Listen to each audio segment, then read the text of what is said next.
Hey guys, it's Fred. I have another video from Mr. Mike Elam.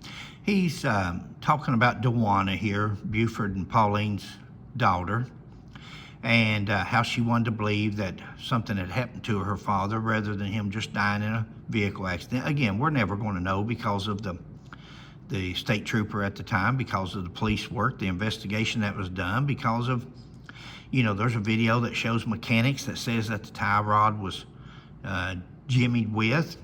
There's been people that says the lug nuts was loosened, the steering column was loosened, the brake line was cut. There's all kinds of things that can cause an accident, but let's go on. Let's talk about what he talks about here, because he says that there was nothing that went on. There was no reason for nobody to want to kill Buford in 1974. So let's listen and we'll stop along the way. But this is how people can persuade you a black sheep's white. This is how people can smooth talking people and has their story. They tell the same story over and over and over, and they tell it so good that you just automatically think, well, they must be telling the truth. And guys, I'm gonna tell you, it's like police and prosecutors. You can't believe everything that anybody tells you, especially police and prosecutors. It's just not like it once was. It's not like everybody is honest anymore. People have lost integrity and character, and they've just lost those traits in life. But let's go ahead and play it, and I'll interrupt along the way, of course. I'm sure that, like I say, Dewana was really young. You felt sorry for her, and everybody around her, I'm sure, was telling her what a hero her dad was and everything that he had been through. And I assume that she just wanted to believe that somebody had finally got to Buford and that there was somebody behind all that. But yet you have to wonder, the last big thing that happened, other than the Russ Hamilton shooting, which was totally unrelated to the state line, the last thing that happened was in 1967. Here it is, 1974. Why would anybody be wanting to take Buford out at that point in time? Why? Revenge. You've been, Mr. Elam here has been after Buford Pusser's reputation for the last 15 to 20 years that I could find.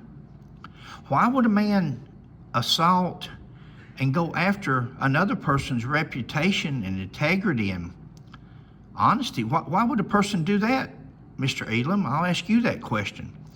What would convince you to pursue such a aggressive approach and stance as attacking Mr. Buford Pusser's reputation as you have? You've only attacked his reputation. Imagine him taking you to jail or busting your moonshine steel, or maybe you're making a couple $100,000 a year with illegal alcohol sales or prostitutes on the state line, and maybe he took that away from you. Maybe you were kin to Louise Hathcock and he shot and killed her. Maybe you're a family member. Maybe you're a distant relative. What do you mean after there was nothing big happen? He killed Louise Hathcock in 1966. In 1967, there was an ambush a mile and a half from where Miss Hathcock was killed, from the state line, from the Shamrock. 1966, she was killed. 1967, Buford's wife was killed. Was they really after Buford? Was that really their target? But after they seen Pauline in there, they said, hey, we'll make him suffer. We'll kill his wife. See, we don't know, guys. We don't know all the answers. But this man says there was nothing else happened. Guys, there's police officers, you make enemies all your life. Every time you put somebody in jail, and especially prison, you're making an enemy. That doesn't mean they can't come. Maybe somebody just got out of jail. It may not have nothing to do with the state line. It may not have nothing to do with what took place in 67. Maybe somebody just got out of jail that year and seen his car at the county fair and says, hey, I think I'll loosen his lug nuts. Hey, I think I'll cut a brake line. Hey, I think I'll saw his Tyrod into? I don't know. I wasn't there. But I know that before we make negative allegations toward people, we should think that that could also come back to us. That could come back to us. There's somebody out there that could come up tomorrow and say, hey, I remember when I was in high school and this guy done that, or this girl done that, or there's so many things.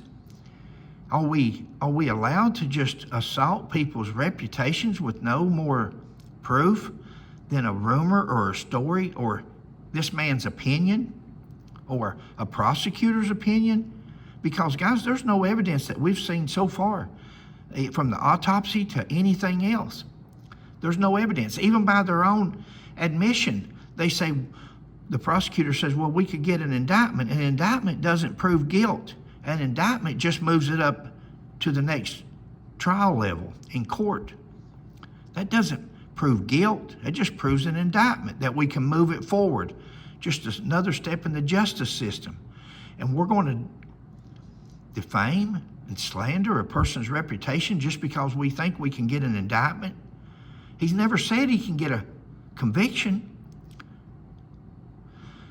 Very sad, guys, what they have done. And I can show you videos, and I may put out a couple more.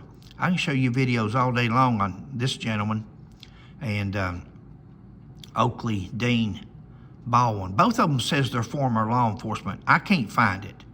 And I certainly can't find it in their talk, their knowledge of the justice system, other than what they may have read in a newspaper article or something. In one place, they're taking a newspaper article for a blood alcohol.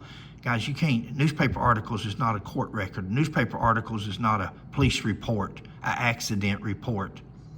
That's just somebody that told a news reporter something, and they happen to put it in their story. Catch you next time. Thank you.